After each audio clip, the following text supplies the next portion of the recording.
அரசினுடைய 10 மசோதாக்களை தமிழ்நாடு அரசு ஆளுநர் ரவி நிறுத்தி வைத்தது சட்டவிரோதம் என்றும் ஆளுநர் இந்த நடவடிக்கைகளை ரத்து செய்வதாகவும் உச்சநீதிமன்றம் அதிரடியான தீர்ப்பானது வழங்கியிருக்கிறது.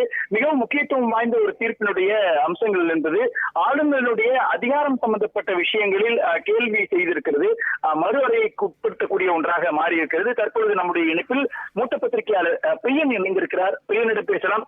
பிரியன், ஆளுநர் தனியாக அதிகாரம் இருக்கிறதா என்கிற ஒரு விஷயத்தை உச்சநீதிமன்றம் கேள்வி எழுப்பியிருக்கிறது. அதே மாதிரி மாநில அரசு கொடுத்திருக்கக்கூடிய மசோதாக்கள் மீது முடிவெடுப்பதற்கான காலம் என்பது 3 மாதம். அதற்குள் அவர்கள் மசோதாக்கள் மீது முடிவெடுக்க வேண்டும் என்கிற ரொம்ப முக்கியமான 2 விஷயங்களை உச்சநீதிமன்றம் இன்றைக்கு இறுதி செய்திருக்கிறது. உச்சநீதிமன்றத்தினுடைய இந்த ஆளுநர் விவகாரம் தொடர்பான தீர்ப்பை நீங்க எப்படி பாக்குறீங்க பிரியன்? இது நிச்சயமாக ஒரு வரலாற்று சிறப்பு மிக்க ஒரு தீர்ப்பா நான் பாக்குறேன். இதுவரையும் எதிர்கட்சிகள் ஆளுற மாநிலங்கள்ல கவர்னர்கள் நடந்து கொண்ட ஒரு எதேச்சியார முறைக்கு முடிவு பெற்ற தீர்ப்பா இருக்குன்னு நான் பாக்குறேன்.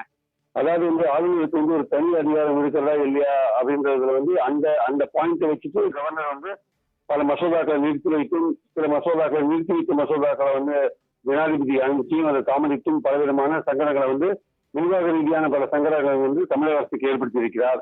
அதனால இந்த குறிப்பாக இந்த 10 மசோதாக்கள் அதுல பல மசோதாக்கள் பாத்தீங்கன்னா சான்சலர் யூனிவர்சிட்டி சான்சலர் பொறுப்பு முதலமைச்சருக்கு மாற்றுறதாகவும் அதே மாதிரி வைஸ் சான்சலர் நியமனங்கள்ல அரசாங்கத்தோட அதிகாரத்தை நிலைநிறுத்துவதாகவும் உள்ள மசோதாக்கள் பல அதுல இருக்கு. அப்படி இருக்கும்போது கவர்னர் தன்னுடைய பவர் போடுறதுக்காக அந்த மசோதாக்களை நிறுத்தி வச்சிருக்காரு. ஸோ இது எதிர்த்து அரசாங்கம் தமிழக அரசு கோர்ட்டுக்கு போனதை பார்த்தோம். ஆளுநருக்கு எப்போதுமே தனி அதிகாரமே இருந்ததில்லை. அதாவது பாத்தீங்கன்னா அரசியல் சட்டம் 167 அந்த பிரிவு விவாதிக்கப்படும் போது ரொம்ப தெளிவா அம்பேத்கர் என்ன சொல்றாருன்னா, கவர்னருக்கு கான்ஸ்டிடியூஷன் படி எந்த விதமான பங்கன்ஸும் கிடையாது. அவரே தனக்குத்தானே எந்த வித பங்கன்ஸும் அவர் பண்ண முடியாது. அவர் எது பண்றதுனாலுமே முதலமைச்சர் தலைமையில கேபினெட் அந்த ரெசல்யூஷன் படி தான் பண்ண முடியும் அல்லது சட்டசபை தீர்மானத்தின் அடிப்படையில் தான் பண்ண முடியும் தெளிவா சொல்லியிருக்காங்க. அவருக்கு டிஸ்கஷன்கள் எப்போ வருதுன்னா ஒரு புதிய மந்திரி சபை பதவி ஏற்கும் போது போன்ற விஷயங்கள்ல தான் யாரை முதலமைச்சரா கூப்பிடுறது, பதவியேற்க கூப்பிடுறது போன்ற விஷயங்கள்ல டிஸ்கஷன் இருக்கு. அதே சமயம் அசம்பிளியை கூட்டுறதுல நம்பிக்கை தீர்மானங்கள், நம்பிக்கையில்லா தீர்மானங்கள், அசம்பிளியை கூட்டுதல் டிஸ்கஷன் அதை காமிக்கணுமே தவிர இந்த மாதிரியான மசோதாக்களை நிறைவேற்றி அனுப்பும் போது அதை கையெழுத்து போட வேண்டிய நிலைமை இருக்கார். இந்த 10 மசோதாக்களை அவர் குடியரசுத் தலைவருக்கு அனுப்பி வைத்து சட்டவிரோதம் ரத்து செய்வது மட்டுமில்லாமல் அதை சட்டவிரோதம் சுப்ரீம் கோர்ட் சொல்லியிருக்கு. ஆணையர் அவருக்கான அதிகாரத்தின் மீது நடந்து கொள்ள உச்சநீதிமன்றம் சொல்லிருக்கு. அது மட்டுமல்ல, அந்த மசோதாக்கள் மேல 1 மாதத்துக்குள் முடிவெடுக்க வேண்டும் சொல்லியிருக்கு. 2வது தடவை ஒரு மசோதா நிறைவேற்றி வச்சா 1 மாதத்துக்குள் அவர் ஆளுநர் முடிவெடுக்க வேண்டும் சொல்லியிருக்கு. 2வது தடவை அனுப்பி வச்சா 3 மாதத்துக்குள் அவர் கையெழுத்து போட வேண்டும் சொல்லிருக்காங்க.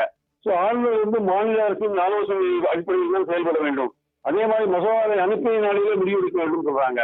அவர் விதிகள்படி அதிகாரப்படி அவர் நடந்து கொள்ளவில்லை அப்படின்னு சொல்றாங்க. ஸோ இதெல்லாம் பார்க்கும்போது ஆளுநர் என்பதற்கு நிச்சயமாக ஒரு கடிவாளம் போட்டிருக்காங்க. சுப்ரீம் கோர்ட் இந்த தீர்ப்பின் மூலமாக தமிழக ஆளுநர் எதேச்சிகாரமாக சுயேட்சையாக செயல்பட்ட தமிழக ஆளுநர் ஆரம்பிக்கு ஒரு கடிவாளம் போட்டிருக்காங்க. இந்த சுப்ரீம் கோர்ட் இந்த உச்சநீதிமன்றத்தோட இந்த தீர்ப்பின் வழிகாட்டுவதன்படி உடனடியாக மசோதாக்களை ஜனாதிபதிக்கு அந்த மசோதாக்கள் மீது 3 மாதங்கள்ல முடிவெடுக்க வேண்டிய அவசியம் இருக்கு. 1 மாதத்துக்குள்ள அதுக்கு 1 மாதத்துக்குள்ள ஒப்புதல் தர வேண்டும். 2வது அனுப்பும்போது அதை வாங்கி வச்சுட்டு மறுபடியும் அனுப்ப முடியாது. ரொம்ப கிளியராக தெளிவான ஒரு நடவடிக்கை. இந்த ஆளுநருக்கு மட்டுமல்ல, எதிர்கட்சிகள் ஆளுகிற மாநிலங்களில் உள்ள கவர்னர்கள் எல்லோருக்கும் போடப்பட்ட ஒரு கடிவாளம். அரசியல் சட்டப்படி அவர்கள் நடந்து கொள்ள வேண்டும் என்று மீண்டும் வலியுறுத்தி சொல்கிற ஒரு தீர்ப்பு. அதாவது அந்த காலத்துல கான்ஸ்டிடியூண்ட் அசம்பிளியில சட்டங்கள் ஏற்றும்போது என்ன நினைச்சாங்க, பிற்காலத்துல வர கவர்னர்கள் நியாயப்படி, நீதிப்படி, மனசாட்சிப்படி நடந்துப்பாங்க அப்படின்னு எதிர்பார்த்தாங்க. ஆனால் அரசியல் ரீதியாக இந்த கவர்னர்கள் செயல்படும் போது அரசியல் சட்ட விதிகள் காற்றில் பறக்க விடப்படுகின்றன. அந்த காற்றில் பறக்க விடப்படும் அரசியல் சட்ட விதிகள் கட்சிகள் ஆழ்ந்த மாநிலங்கள் தான் பெரும்பாலும் பயன்படுத்தப்படுகிறது, நடக்கிறது ஆக்சுவலா. சோ இதற்கெல்லாம் ஒரு முற்றுப்புள்ளி வைப்பது போல இந்த தீர்ப்பு அமைந்திருக்கிறது என்பது என் கருத்து.